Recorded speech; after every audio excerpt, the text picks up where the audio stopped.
Slavă lui Dumnezeu stă în ascunderea lucrurilor, iar slavă împăraților stă în cercetarea lucrurilor. Proverbele 25, versetul 2. Dumnezeu să te binecuvinteze.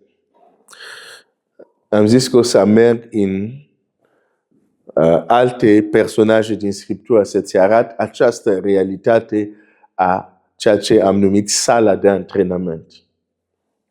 În viața lui David, ceea ce a făcut David să fie celebru, ceea ce a făcut David să fie cunoscut, ceea ce a făcut David să fie un personaj extraordinar și cunoscut chiar de copii este faptul că l-a învins pe uriașul, l-a învins pe Goliat.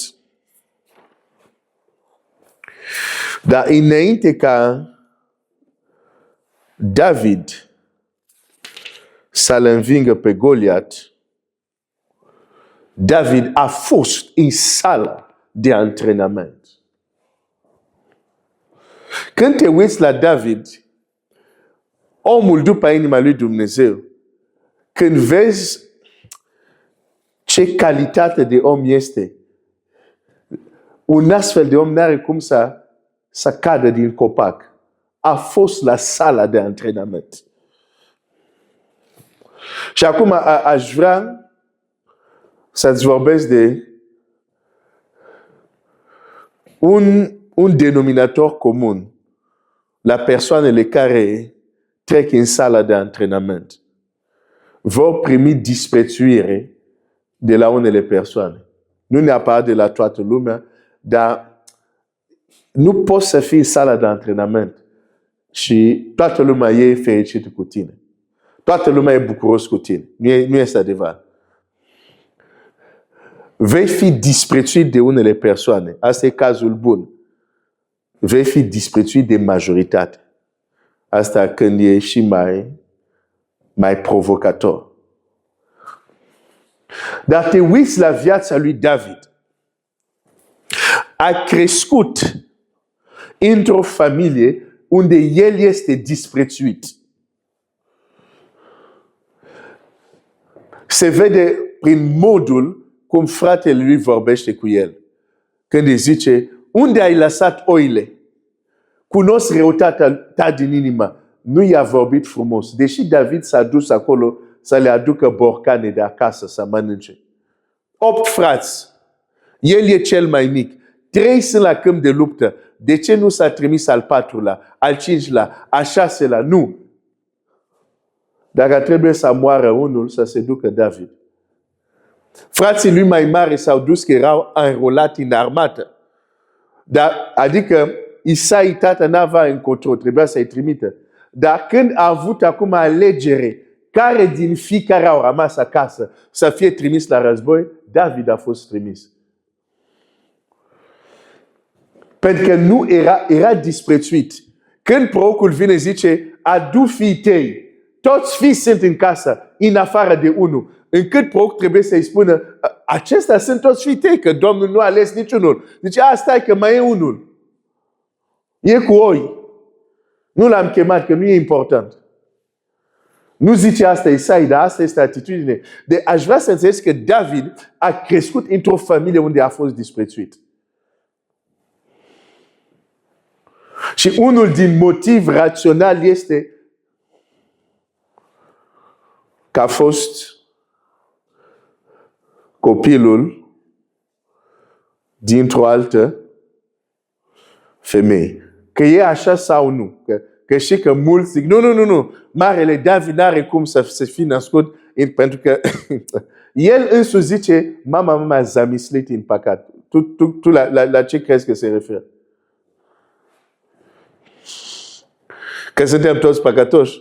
Pe atunci toți trebuie să zicem asta. Dar dacă el specifică asta, am fost zamislit în păcat, ne spune ceva.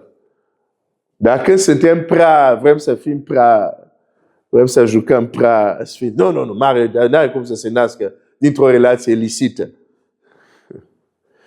Ok, am închis paranteză. Dar, de ce îți spun asta? Pentru că sunt care mă ascultă în această dimineață. Poate așa ai fost tratat în familia ta. când erai mic. Sau poate așa ești tratat chiar și acum. Și zici, dar de ce eu, Doamne? Gândește-te la David și la alții care tot așa au fost disprețuiți. Respins. Dar era sala de antrenament.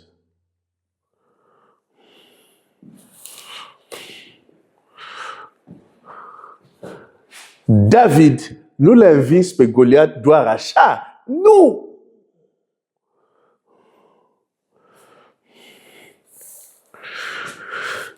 Biblia zice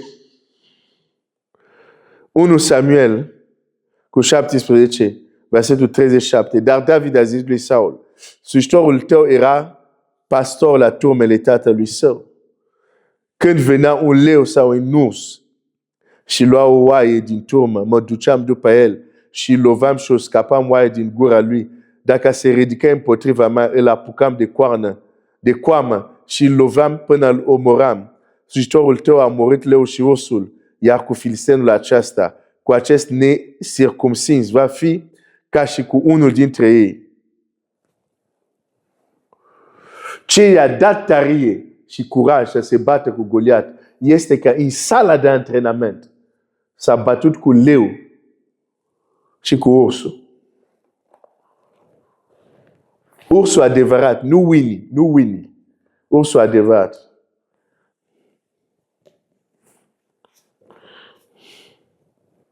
Gândește-te la un urs și un tânăr se luptă cu el. Care este mentalitatea acestui tânăr? Se schimbă. Dar ce inimă a avut să spună, îmi pun viața în pericol pentru a scapa o oaie? Ce drag avea de oile respective. Ce era drag. Cât de mult a fost atașat.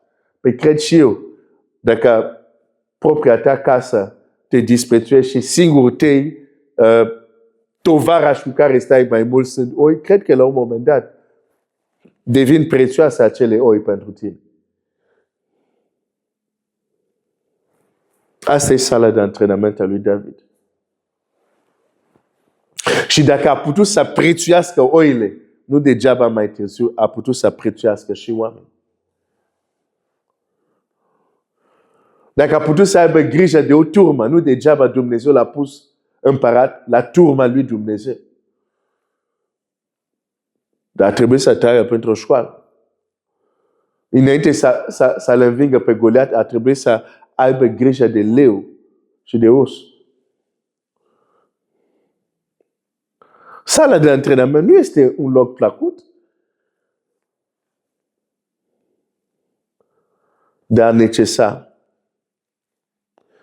Și îți spun asta nu pentru a te descuraja, dar de fapt pentru a te încuraja.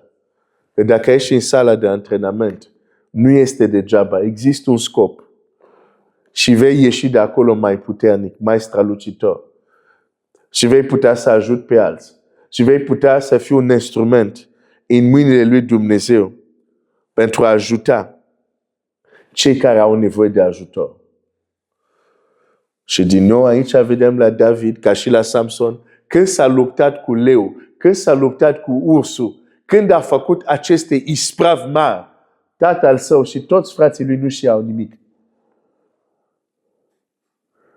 Biblia zice despre Samson, când a sfârșit leu, nu a spus nimic la părinții săi. Aș vrea să spun un lucru. Când ești în sala de antrenament, ferește-te să povestești ce trăiești acolo. E pentru tine între tu și Dumnezeu.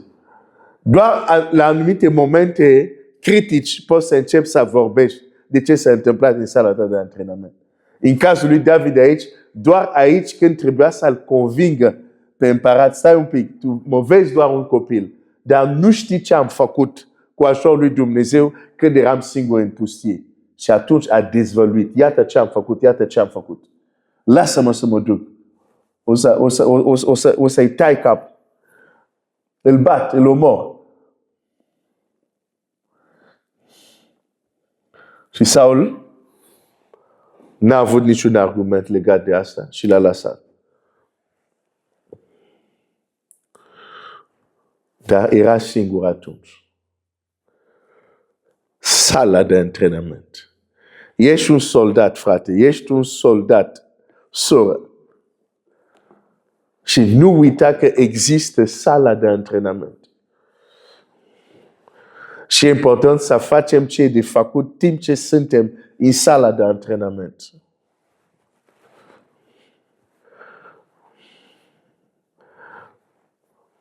Uneori vei fi disprețuit, oamenii te vor calca în picioare, oamenii te vor urâ, fără motive. E un semn de sală de antrenament. Nu că ai făcut tu, nu că te urăsc că i-ai păcălit, nu, sau că l-ai luat bani, nu. Te urăsc fără temei, cum zice în Scriptură, m-au urât fără temei. Când oamenii te urăsc fără temei, să știi că ești în sală de antrenament. Temeiul pentru care ei te urăsc e faptul că ești în sala de antrenament. Nu există temei adevărat, dar temeiul este ești în sala de antrenament.